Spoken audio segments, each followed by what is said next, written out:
Hi. ഞാൻ ഇന്നലെ ഒരു ന്യൂസ് കണ്ടു.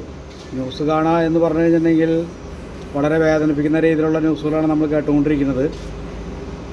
തിരുവനന്തപുരം സംബന്ധിച്ചിടത്തോളം ഒരു 5300 പേർക്ക് HIV ബാധിതരാണ് എന്നുള്ളതാണ് പറയുന്നത്. അതുപോലെ തന്നെ പാലക്കാട് അതിൽ കൂടുതലും, പിന്നെ എറണാകുളമൊക്കെ നമ്മൾ ചിന്തിക്കുകയേ വേണ്ട, അതിനപ്പുറത്തേക്ക് ഒരുപാടുണ്ടാവും. കേരളത്തിൽ മൊത്തം ഏകദേശം 30,000-ന് മുകളിൽ ആൾക്കാർക്ക് HIV സ്ഥിരീകരിച്ചിട്ടുണ്ടെന്നാണ് പറയണത്. അപ്പോൾ അത് അറിയാത്ത എത്ര ഉണ്ടാവും എന്നുള്ളത് അറിയില്ല. എനിക്ക് പറയാനുള്ളത് എന്ന് പറഞ്ഞാൽ, നമ്മളൊക്കെ വന്നൊരു വഴികളുണ്ട്. കാരണം വെച്ചിട്ടുണ്ടെങ്കിൽ ഒരു 80-90 കാലഘട്ടങ്ങളിലൊക്കെ അച്ഛന്മാർ ജോലിക്ക് പോയി കുടുംബത്തിൻ്റെ കാര്യങ്ങളൊക്കെ ശ്രദ്ധിക്കുക, അമ്മമാർ വീട്ടിലെ കാര്യങ്ങളും വീടും കുടുംബം നോക്കുന്ന ഒരു കാലഘട്ടത്തിലൂടെയൊക്കെ കടന്നു വന്ന ഒരാളാണ് ഞാൻ. അന്ന് എത്ര കുട്ടികൾ തെറ്റായിട്ടുള്ള വഴികളിലൂടെ പോയിട്ടുണ്ടെന്നുള്ളത് ആർക്കെങ്കിലും പറയാൻ പറ്റുമോ? കാരണം 1000-ൽ ഒരെണ്ണെങ്ങാനും ഉണ്ടെങ്കിൽ ഉണ്ടെന്ന് പറയാൻ പറ്റുള്ളൂ, അതും ഗ്യാരണ്ടി ഒന്നുമില്ല.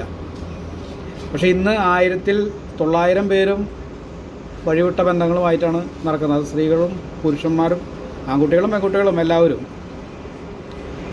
അപ്പോൾ ഇതിൽ എനിക്ക് തോന്നുന്നത് എന്താണെന്ന് വെച്ചിട്ടുണ്ടെങ്കിൽ, ഒരുപാട് സ്വാതന്ത്ര്യം നോക്കി നടക്കുന്ന സ്ത്രീകൾ ഒരുപാടുണ്ട്. അതിൻ്റെ ഒരു ഏറ്റക്കുറച്ചിലാണ് ശരിക്കും പറഞ്ഞാൽ. കുടുംബം നോക്കാൻ നേരമില്ലാത്ത കാരണം കൊണ്ടാണ് സ്വന്തം മക്കൾ വഴി പഴച്ചു പോകുന്നത് എന്നുള്ളതാണ് എൻ്റെ ഒരു അറിവിൻ്റെ അടിസ്ഥാനത്തിൽ എനിക്ക് തോന്നുന്നത്. കാരണം വെച്ചിട്ടുണ്ടെങ്കിൽ, ഒരു കുടുംബത്ത് അമ്മയുടെ വാത്സല്യവും അതുപോലെ തന്നെ അമ്മ വെച്ച് വിളമ്പി കൊടുക്കുന്ന ഭക്ഷണം കഴിച്ച് വളരുന്ന കുട്ടികൾ വളരെ അപൂർവമായിട്ടായിരിക്കും തെറ്റായിട്ടുള്ള വഴികളിലൂടെ പോകാനുള്ള സാഹചര്യങ്ങൾ. അതില്ലാത്തത് കൊണ്ടാണ് കുട്ടികളൊക്കെ തെറ്റായിട്ടുള്ള വഴികളിലൂടെ പോകുന്നത് എന്നുള്ളതാണ് എൻ്റെ ഒരു വിശ്വാസം. നിങ്ങളുടെ അഭിപ്രായങ്ങൾ നിങ്ങൾക്ക് പറയാം കേട്ടോ. അപ്പോൾ ശരിക്കും പറഞ്ഞാൽ നിങ്ങളൊക്കെ പറയുന്നത് കേൾക്കുമ്പോൾ ഒരുപാട് വിഷമമാണ്. ഒറ്റം തെറ്റൊക്കെ ആയിട്ട് എവിടെയെങ്കിലും ഒരു പീഡനങ്ങൾ നടന്നു വിചാരിച്ചിട്ട് എല്ലാ ആണുങ്ങളും ഒരുപോലെ ആവണമെന്നില്ല. ഞാൻ ആദ്യത്തെ ഒരു വീഡിയോയിൽ പറഞ്ഞിട്ടുണ്ടായിരുന്നു, ഏവറേജ് 35 ലക്ഷത്തോളം പ്രവാസികൾ, അതായത് ഗൾഫ് GCC കൺട്രിയിലുണ്ട്. ഇവരൊക്കെ ജീവിക്കുന്നത് അവരുടെ കുടുംബത്തിനും അവരുടെ മക്കൾക്കും വേണ്ടിയിട്ടാണ്. അപ്പോൾ ഞാൻ ഉൾപ്പെടെ എല്ലാവരും ജീവിക്കുന്നത് കുടുംബം എന്നുള്ളൊരു കൺസെപ്റ്റാണ് എല്ലാവരുടെ ജീവിതത്തിലുള്ളത്. അപ്പോൾ ശരിക്കും പറഞ്ഞാൽ ആണുങ്ങളൊക്കെ കരയണത് ഏതെങ്കിലും സ്ത്രീകൾ കണ്ടിട്ടുണ്ടോ? ഒരാളും കണ്ടിട്ടുണ്ടാവില്ല. മനസ്സ് ശരിക്കും ബന്ധുരുകണത് ആരെങ്കിലും കണ്ടിട്ടുണ്ടോ? ഒരാളും കണ്ടിട്ടുണ്ടാവില്ല. കാരണം തന്നെ മക്കളുടെ ഫീസ്, അതുപോലെ തന്നെ കുടുംബത്തിൻ്റെ ചിലവുകൾ, കല്യാണങ്ങൾ, അതുപോലെ തന്നെ മരണം, ഇതൊക്കെ വരുമ്പോഴുള്ള ആ സാമ്പത്തിക ഒരു തിക്കുമുക്കുണ്ട്. അതൊക്കെ അനുഭവിക്കാൻ ആണുങ്ങൾ ഇപ്പോൾ നാട്ടിൽ, ഇപ്പോൾ എൻ്റെയൊക്കെ വീടുകളിൽ ശരിക്കും പറഞ്ഞാൽ അങ്ങനെ ഒരു ബുദ്ധിമുട്ടുകൾ വന്നു കഴിഞ്ഞാൽ വൈഫ് വിളിച്ചിട്ട് കാര്യങ്ങൾ പറയുക ചെയ്യുക. ഇന്ന സ്ഥലത്ത് ഇത്ര കൊടുക്കണം, ഇന്ന സ്ഥലത്ത് ഇത്ര കൊടുക്കണം, മക്കൾക്ക് പഠിക്കാൻ എത്ര വേണം എന്നുള്ളത് പറയും. നമ്മളത് കടം മേടിച്ചിട്ടായാലും പല കാര്യങ്ങളും നമ്മൾ ചെയ്യാറുണ്ട്. അതൊക്കെ നമ്മുടെ കുടുംബത്തിന് വേണ്ടിയാണ്, അല്ലെങ്കിൽ നമ്മുടെ മക്കളുടെ ഭാവിക്ക് വേണ്ടിയിട്ടാണെന്നുള്ള ചിന്താഗതി ഉള്ള കാരണം കൊണ്ടാണ് നമ്മൾ അങ്ങനെയൊക്കെ ചെയ്യുന്നത്. ഇനി നിങ്ങൾ ഈ വാചകങ്ങളൊക്കെ സ്ത്രീകൾ വന്നിരുന്ന ഈ വലിയ സോഷ്യൽ മീഡിയയിലൊക്കെ വന്നിരുന്ന വലിയ ഡയലോഗുകൾ വിടുന്നുണ്ടല്ലോ. എത്ര പെൺകുട്ടികൾ സ്വന്തം കയ്യിൽ നിന്ന് കാശിറക്കി അധ്വാനിച്ച് കയ്യിൽ നിന്ന് കാശുണ്ടാക്കിയിട്ട് കല്യാണം കഴിച്ച എത്ര സ്ത്രീകളുണ്ട് നാട്ടിൽ?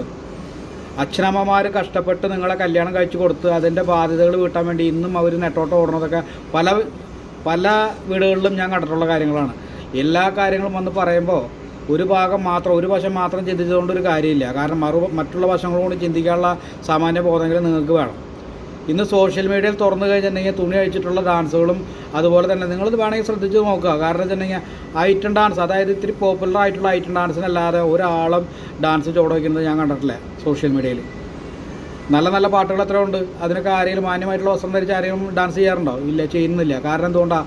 റീച്ച് കിട്ടാനും സെലിബ്രിറ്റി ആവാനുള്ള അതിമോഹം, സാമ്പത്തികം എങ്ങനെയെങ്കിലും ഉണ്ടാക്കുക എന്നുള്ള ചിന്താഗതി. സുഖം എന്ന് പറയുന്നത് കാശിൻ്റെ അണ്ടറിലാണ് ഇരിക്കുന്നുള്ളൊരു തോന്നലാണ് നിങ്ങളുടെ.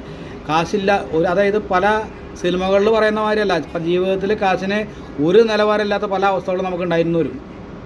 അതൊക്കെ മനസ്സിലാക്കാൻ ജീവിതം എന്താണെന്നുള്ളത് നിങ്ങൾ പഠിച്ചാൽ മാത്രമാണ് അത് മനസ്സിലാവുള്ളൂ. അല്ലാതെ സോഷ്യൽ മീഡിയയിലൊന്നും വലിയ ഡയലോഗുകൾ വിട് ഇതുപോലൊന്നും കാര്യമില്ല. സ്വാതന്ത്ര്യങ്ങളൊക്കെ വേണം ജീവിതത്തിൽ. ഇപ്പോൾ ശരിക്കും പറഞ്ഞു കഴിഞ്ഞിട്ടുണ്ടെങ്കിൽ ഝാൻസി റാണി ഇന്ത്യയുടെ ധീര വനിത എന്നാണ് അറിയപ്പെടുന്നത്. അതുപോലെ തന്നെ പാവങ്ങളുടെ ദൈവം എന്നറിയപ്പെടുന്നത് മദർ തെരേസയാണ്.